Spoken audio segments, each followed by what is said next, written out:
দশম শ্ৰেণী পৰ্যন্ত প্ৰত্যেক শিক্ষাৰ্থী আৰু প্ৰতিখন স্কুল হিন্দী ভাষা বাধ্যতামূলক পঢ়োৱা হ'ব। পূৰ্বোত্তৰ ৰাজ্যসমূহৰ বাবে 22,000 হিন্দী শিক্ষকৰ নিযুক্তিৰ ব্যৱস্থাও কৰা হৈছে।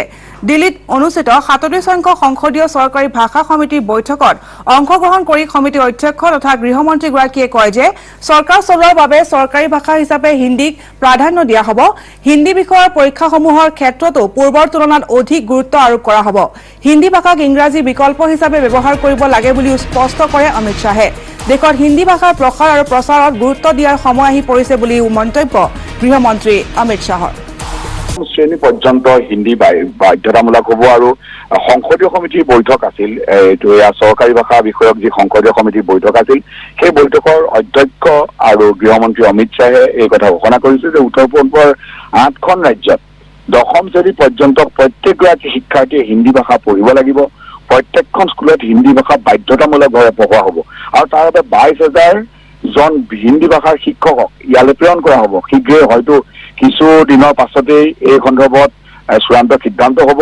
স্পষ্ট কৰি দিছে যে উত্তৰ পূৰ্বৰ যি 9টা জনজাতি আছে তেওঁলোকে কথিত ভাষা দেৱনাগৰী লিপিলৈ সলনি কৰি ল'ব লাগিব এতিয়া, কাৰণ কৈছে যে দেশৰ ঐক্যৰ বাবে এই মুহূৰ্তত যি হিন্দী ভাষা ইংৰাজী বিকল্প হিচাপে হিন্দী ভাষা বাধ্যতামূলক দশম শ্ৰেণী পৰ্যন্ত পঢ়োৱাৰ সিদ্ধান্ত গ্ৰহণ কৰা হৈছে।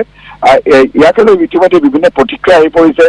বিভিন্ন দল সংগঠনে ইয়াকে লৈ প্ৰতিক্ৰিয়া প্ৰকাশ কৰিছে, কিন্তু এটা কথা স্পষ্ট যে চৰকাৰী ভাষাৰ যিখন সংসদীয় সমিতিৰ বৈঠক অনুষ্ঠিত হৈছিল, সেই বৈঠকখনত গোটেই বিষয়টোৱে আছিল যে সমগ্ৰ দেশতে হিন্দী ভাষাটো বাধ্যতামূলক কৰিব লাগে। তাৰ কাৰণটো হ'ল কি হিন্দী এটা চৰকাৰী ভাষা, অফিচিয়েল লেংগুৱেজ।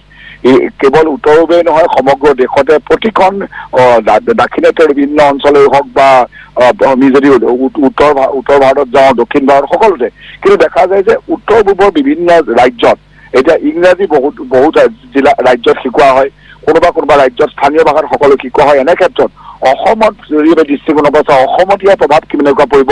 অসমীয়া ভাষা এতিয়া এজন ছাত্ৰই অসমীয়া ভাষা, ইংৰাজী ভাষা, তাৰ লগতে হিন্দী ভাষা, সৰুৰ পৰাই 3টা ভাষাৰ বোজা হয়তো আহি পৰিব। গতিকে যদিও চৰকাৰে কৈছে যে 70% কাম কাজ হিন্দীত সম্পাদন কৰিব লাগিব, ভাৰতীয় যদিও চৰকাৰী ভাষা হিন্দী ভাষা ব্যৱহাৰ কৰাটো হীনমন্যতা নহয়, এনেধৰণৰ মন্তব্য কৰিছে যদিও অতি গুৰুত্বপূৰ্ণ যে দশম পৰ্যন্ত যি বাধ্যতামূলক হ'ব হিন্দী ভাষা, তাক লৈ অসমীয়া ভাষাৰ প্ৰতি সংকট নামি আহিছে, এনেধৰণৰ কথা আহিছে।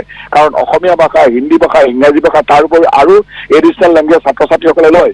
গতিকে সৰু বিদ্যালয়সমূহত 22,000 শিক্ষক নিযুক্তি দিয়া হ'ব বুলি কোৱা হৈছে। অৰ্থাৎ উত্তৰ পূবৰ প্ৰতিখন বিদ্যালয়ে যেতিয়া হিন্দী ভাষাত বাধ্যতামূলক হ'ব, তেতিয়া ছাত্ৰ ছাত্ৰীৰ ওপৰতো কিছু প্ৰভাৱ পৰাৰ সম্ভাৱনা আছে।